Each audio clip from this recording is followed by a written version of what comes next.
বেঁচে থাকা বিশাল বিলাসিতা, বেঁচে থাকা এমন বিলাসিতা,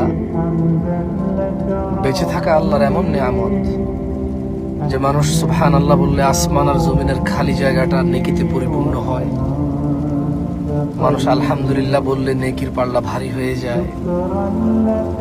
বেঁচে থেকে মানুষ আল্লাহুম্মা সাল্লি আলা মুহাম্মাদ দুরূদ পড়লে 10টা নেকি হয়, 10টা গুনাহ ক্ষমা হয়, মর্যাদা বৃদ্ধি হয়, ওর প্রতি রহমত নাজিল হয় 10 বার।